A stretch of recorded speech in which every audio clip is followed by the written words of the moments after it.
बाबूजी एक नई कांड है भैया। हम बिरहा गायिका लक्ष्मी प्रदर्शी बक्सर बिहार दत्ती से बाबू हो और ये हमार बिरहा ओपी म्यूजिक चैनल पर छुट्टी बाबूजी। आप लोग ओपी म्यूजिक चैनल के सपोर्ट करम, ढेर सारा प्यार दुलार देवे भैया। कि हाल ही के तत्काल घटना बा जौनपुर कांड, आप लोग सोशल मीडिया पर देख भी सकते हैं बाबूजी। आसन अपन विश्वास से बाबू हो कि बिरहा पर जरूर पसंद करब। कि भैया समाज में सब कोई पैसा के पीछे काहे भगत बाबू हो। भाई भाई में प्यार नहीं खे, एक परिवार में प्यार नहीं खे, बाप बेटा में प्यार नहीं खे टिकट बाबूजी काहे। दुनिया की रीत बेपनाह हो गई, दुनिया की रीत बेपनाह हो गई, आदमी से आदमी तबाह हो गई। आखिर काहे भैया। बड़ी सुंदर भूमिका के भाव कवि लिखे हैं का।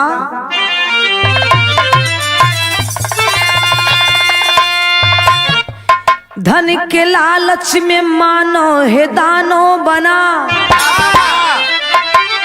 कितना लोभी हुआ है जमाना। कत्ल रिश्तों का है होता है शर्मसार है, किसको अपना कहूँ और किसको मैं बेगाना। ईमान बिकता है हद हो गई, दर्द दर दर के सबको नचाता है पैसा। कवि चंचल भी लखते नभ में सितारे, पैसा कुल प्रीत सुत से कराया है ऐसा।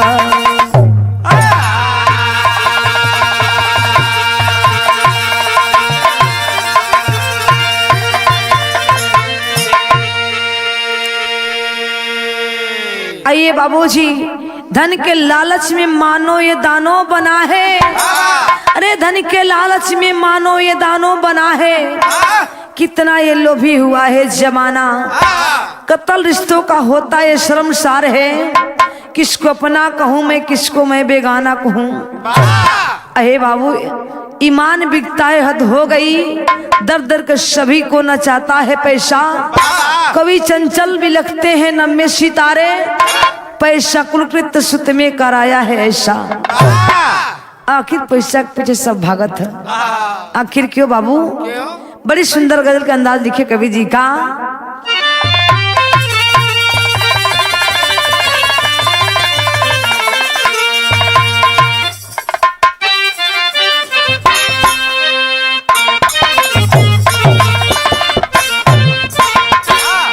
कोनो प्रेमी प्रेमिका के भाव हो, कोनो आशिक कोनो मासुका के भाव बा। तो इससे कवि जी का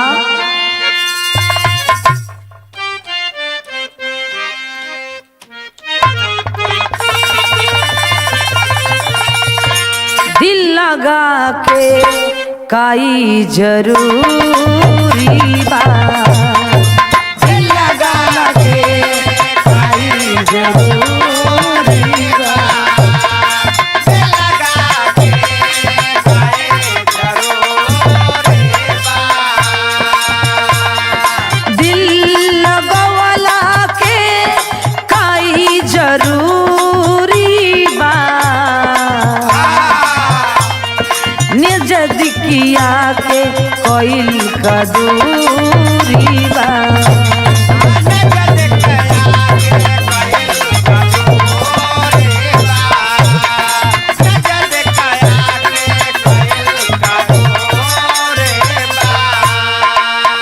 इससे बढ़िया भाव है बाबूजी का।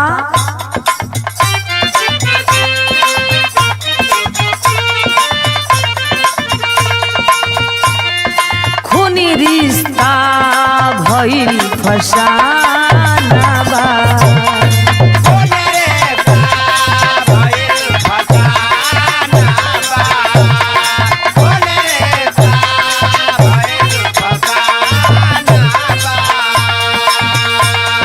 खूनी रिश्ता भइल फसाना बा, झूठों के लोभ में ही जमाना बा, झूठों के लोभ में ही जमाना बा।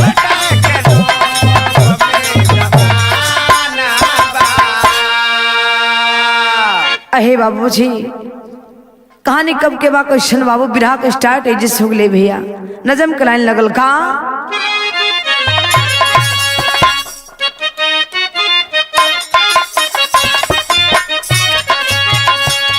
पिता के कहने पर प्रभु श्री राम बन को आए भाई और भाई साथ में कष्ट है उठाए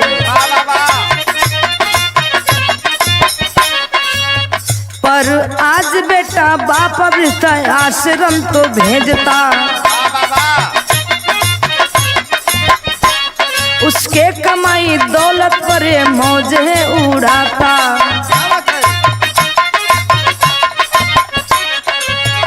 जिला जौनपुर यूपी में जफराबाद है थाना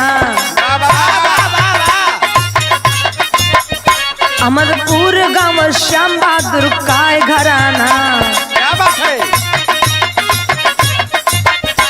पत्नी थी बबीता देवी अम्बेश तुझ जनाना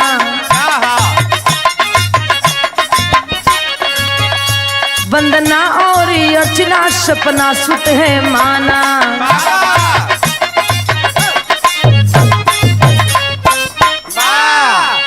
आइए बाबूजी बिरहा का स्टार्ट है जैसे हो गए बाबू हो ये कहानी जिला जौनपुर थाना जफराबाद और गांव अहमदपुर बाबूजी और अहमदपुर के रहे वाला ये भैया श्याम बहादुर गौतम जी और श्याम बहादुर गौतम जी के पत्नी के नाम बाबूजी बबीता देवी बतावल गई जेकरा घर में बाबू हो 3 गो बेटी बाड़ी एगो बेटा हुवन पहली बिटिया का नाम वंदना दूसरी बिटिया का नाम अर्चना और तीसरी बेटी का नाम सपना 3 गो बेटी बाड़ी बाबू हो लाट पर के कई बेटवा हुआ जेकर नाम बेटवा का नाम बतावल गई बाबूजी अम्बेश ए बाबू देखे अम्बेश पढ़े लिखे में ठीक ठाक रहलन और देखे श्याम बहादुर ए भैया रेलवे से रिटायरमेंट आए रहन घरे जब घरे अलन तो होत का बाबू बिरहा में गीत तगल मास्टर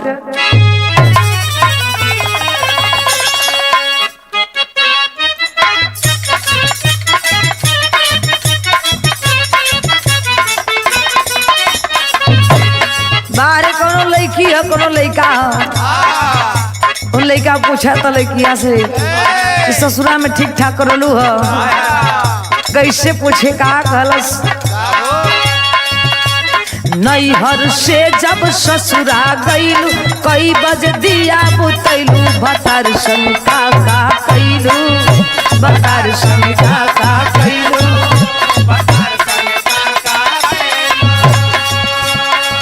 लेकिन एक लाइन हम गोलिए भैया हमरो गीत खूब बजल का गोली कोई यहाँ भूखे रह जाए कोई मौज उड़ाए बता क्या हो रहा है बता क्या हो रहा है बता क्या हो रहा है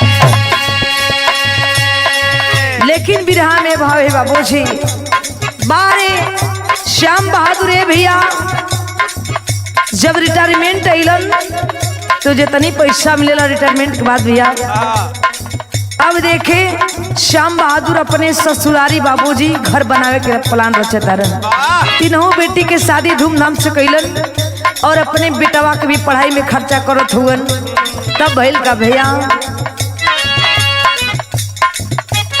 बिटिया 3 ससुरा गईल खुद ससुरारी में अलन बहादुर घर बनैले बहादुर घर बनैले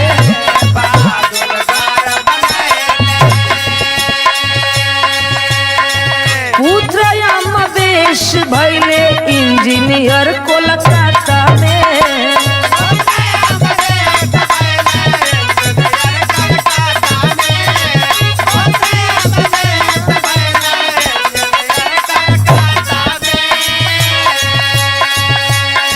शाजिया से नैना लड़ अम्बेश बड़े खाता में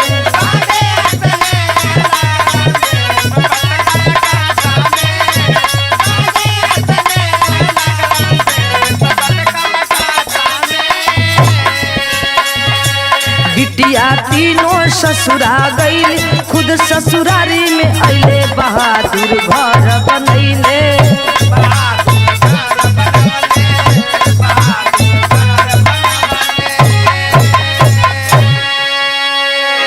अहे बाबूजी हुआ क्या?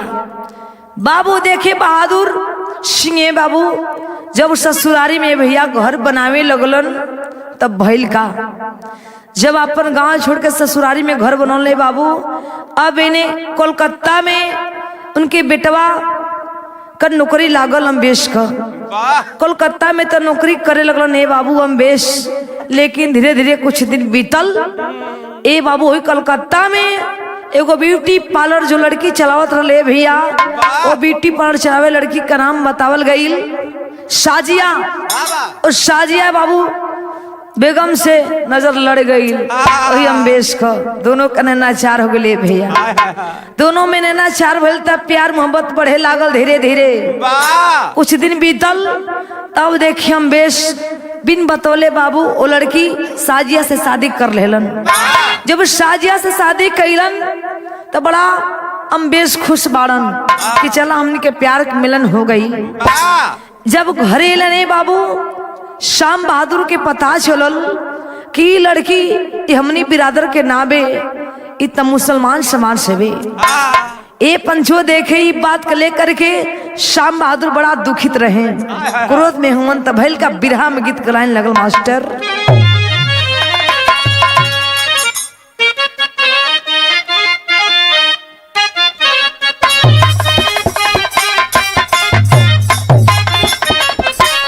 वह गीतमा का सैया जाड़ा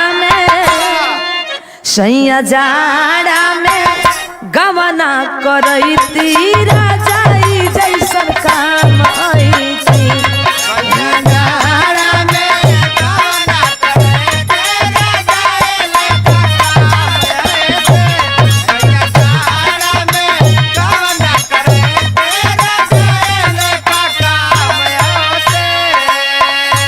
लेकिन इससे बढ़िया भाव लगल है बारे श्याम बहादुर दुखित रहे कि लड़की से तो अपने हमार बेटवा का तलाक हो जाई। तमनी के बिरादरी के नाक कट गई। समझावत हन अपने बेटवा का, बात बात में डांटत हन तू ठीक ना कैले बेटा, हम ना सोचले रहनी कि तुम्हारी मर्यादा में पानी फेर देवे। हमनी के भी सपना है, तू सपना चकना शुरू कर दिले बेटा। कहत हन का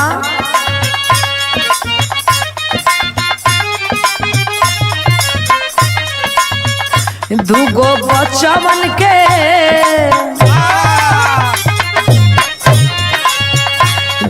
बच्चवन के लेके कहाँ जाई चाहिए 10 लाख रुपया।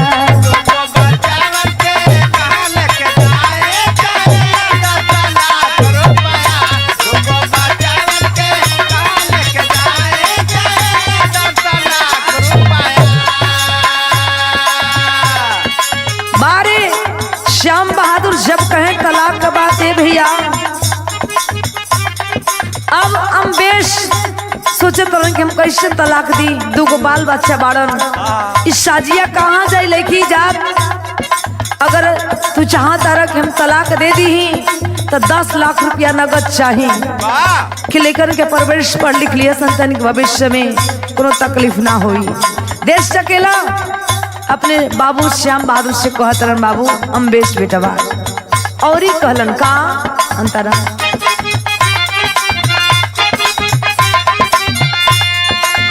असही साजिया के देमना तलाक हो।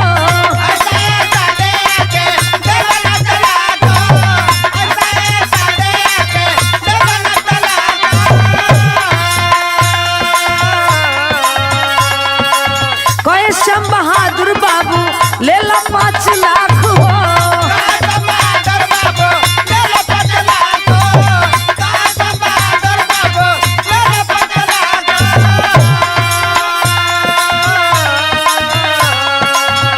अम्बेश मारा ले बा,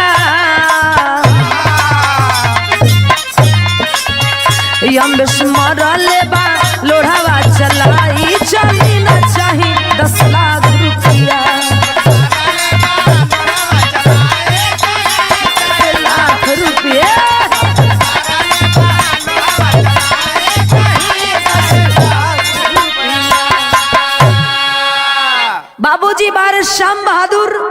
ए भैया हो क्रोध में मारे भूत हुए अपने बेटवा अम्बेश के कहता कि साजिया के तोरा तलाक देवे के पड़ी। इस मुसलमान लड़की हमारा घर में ना रही। अहे बाबू बातें बात में भैया हो तकरार बढ़त गई और क्रोधावेश अम्बेश के ज्यादा ही बढ़ गई। क्रोध में बाबू सिलवट अंगना में लोढ़ा धैर्य ले भैया लोढ़वा उठा करके अम्बेश उठा करके शाम बहादुर के माथे पर चला कर मरलन। कपारे फट दे फटले बाबू चट्टे लागल ब्लड खून गिरे भैया। जब खून गिरे लागल तब मतारी भी बाबू कुछ कहतारी तब हल्का बिरहा में गीत कलाए लगल भैया।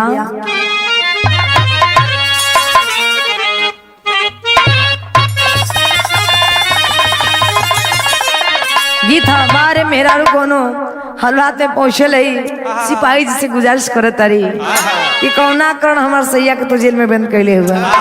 का कहे दुल्हनिया बाबू दरोगा जी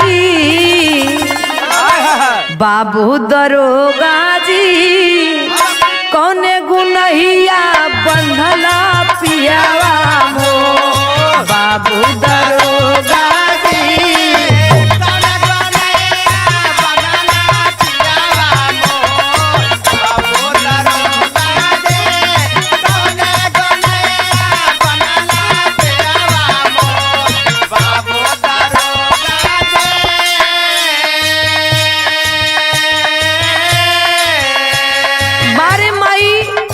जब अपने सैया शाम बहादुर के बाबू हो जब माथा से खून बिगत पपक पपक के कपार से मतारी दौड़ के गईली पकड़ ली कहली अरे अम्बेश तू ठीक ना कहले तू कैसन लड़का बाड़े कैसन बेटा बाड़े हमारे माई धिकार तड़ी बाबू हो डांट तारी कह तारी का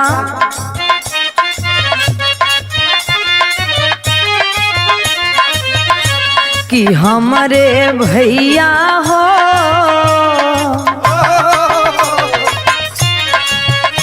कि हमारे भैया हो भारी कैला घायल बापू के मार हमारे भैया हो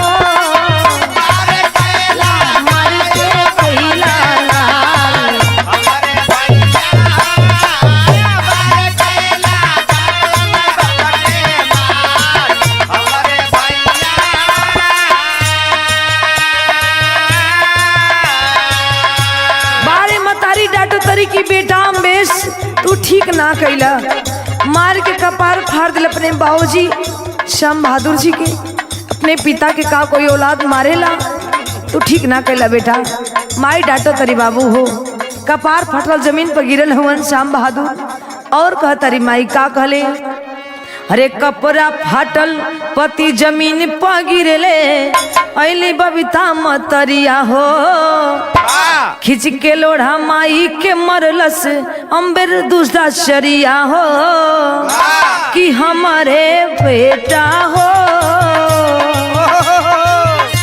कि हमारे बेटा हो खुद के बनला तू खुद के लाल हमारे बेटा हो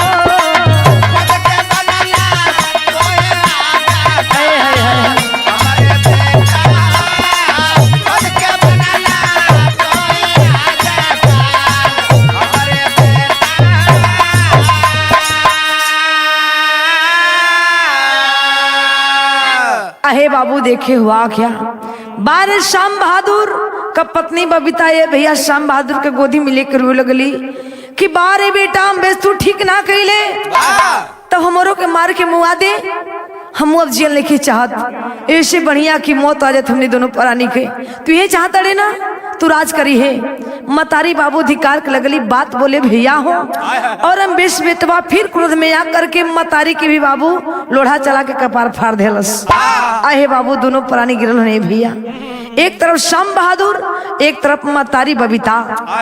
आहे लेकिन हुआ क्या तेरी में कहना मास्टर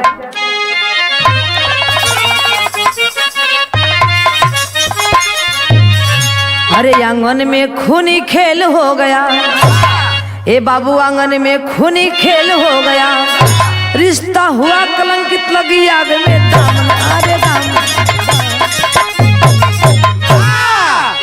अहे बाबू हुआ क्या आंगन में खूनी खेल हो गया रिश्ता हुआ कलंकित, लगी आग दामन में, आंगन में खूनी खेल हो गया।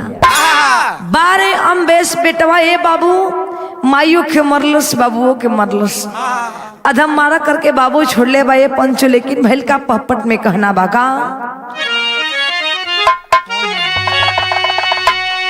अरे श्याम बहादुर के आवत रहली 80 बरसेले, तो लेके आरी से काटे पपिया 80 बरसेले।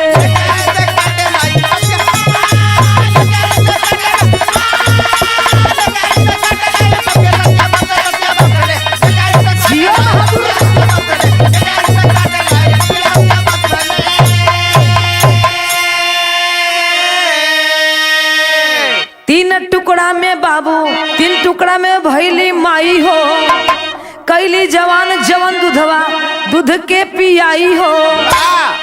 अरे बोरा में भर के देले बाटी मसिया 80 बरसेले, तो गुमती और सैया में फिर सली 80 बरसेले। अहे बाबू देखिए हुआ क्या, बारे श्याम बहादुर भैया अम्बेश अपने श्याम बहादुर बाबू जी के लाश 3 टुकड़ा में काट करके बाबू बोरा में भर करके गोमती नदी में बिक दिलस, और अपने मतारी बबीता माई के बाबू हो काट करके 3 टुकड़ा में साई नदी में फेंक दिलस। 12 बेटा कैसन बाबू कि जौन मतारी अपने बेटवा का बाबू पोल्स पास करके अपने स्तन के दूध पिला कर उतनी बड़ कैली, कितनी कष्ट जुलूम सह के बेटवा के कष्ट पोलली पसली बाबू हो। वो बेटवा अम्बेश अपने प्यार मोहब्बत के चक्कर में मतारी के बाबू हो और बाप के काट दिलस। अब भैल का अल्लाह में कहना मास्टर,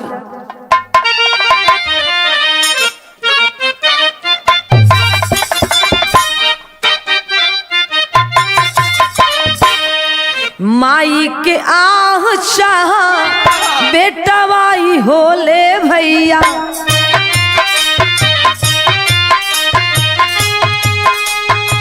धन दौलतिया बाबू महला मका,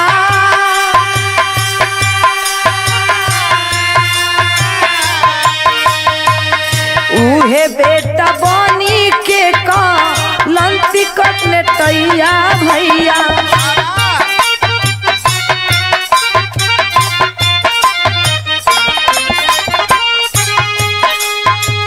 बेटवा बिटैनिया में भेद करे इंसान,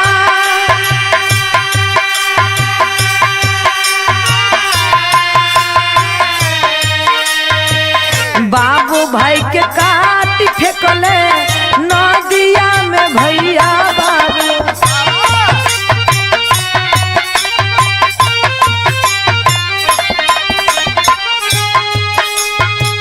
गुमशुदा झूठा ही बात कैले बाई माँ,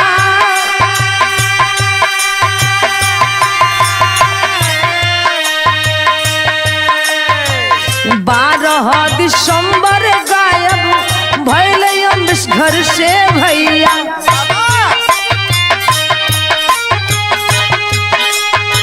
बंदन बहनी होई अब गईली परसा,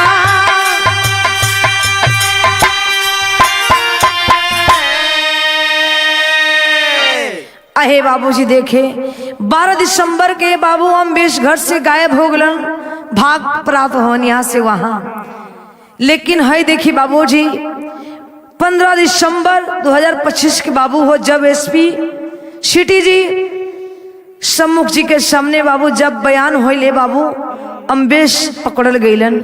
जब वंदना सारी कहानी बतौली अपने भाई अम्बेश के बाबू हो, गांव घर के लोग भी सच्चाई बतौलन।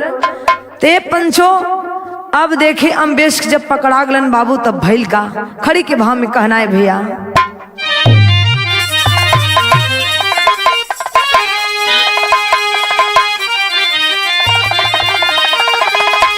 अरे आज के ममता पर प्यार इतना भारी हो गई, कातिल माई बापू के ही बेटा दूराचारी हो गई।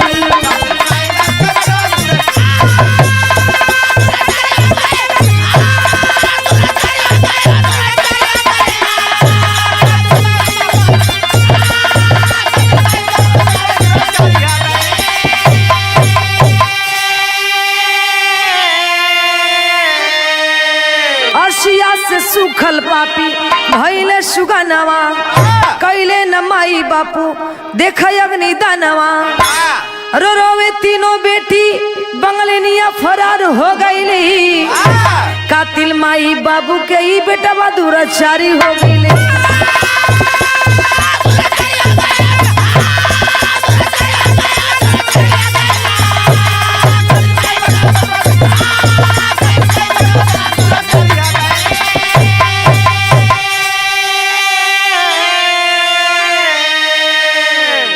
अहे बाबूजी देखे अम्बेश के पत्नी जब बंगलिनिया रहे भैया ब्यूटी पार्लर वाली देखे वो फरार बे बाबू कर छानबीन चलता अभी तक लोग पकड़ाइल ना भे भैया तेजे तक हमारा बिरहा बाबू समाप्त होता फिर अगला सूचना मिली तो बतावल जाई से कहे का मतलब बाबू कहना बाका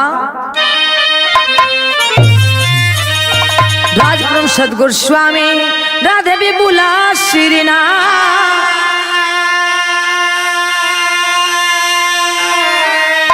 कथन करे कवि चंचल गुरुजी परशुराम है साथ हो